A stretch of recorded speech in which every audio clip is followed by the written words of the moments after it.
No matter how famous or wealthy a best friend is, they will still have arguments. Many people have speculated about the reasons for the Beatles' breakup and have argued over who was ultimately responsible for the breakup for decades. Paul McCartney, Ringo Star, John Lennon, and George Harrison were all greatly affected by the group's disintegration since it was personal and hurt them individually. Among the Fab Four, the disintegration of the relationship between John and Paul is the most hotly debated and discussed topic among rock and roll aficionados. There has been a special bond between John and Paul, which has allowed them to study songwriting ever since they met as teens. The legendary nature of their collaboration ensures that the music the Beatles made will endure for generations to come. As with every friendship, there will be good times and bad.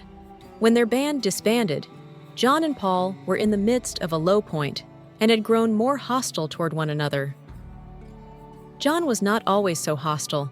For example, he once referred to Paul's music as granny shit and caused problems for them during the recording of their last albums.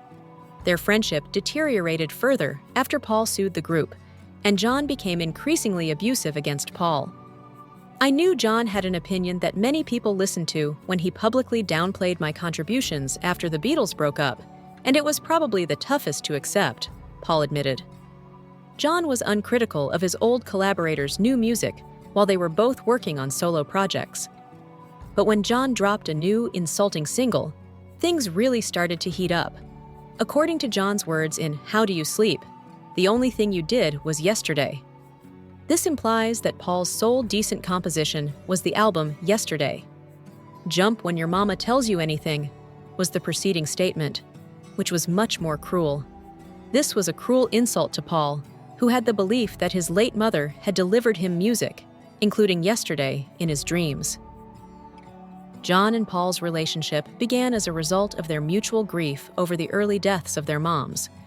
Nevertheless, their bond eventually fizzled out. Given their past, Paul acknowledged that John's comment was hurtful to him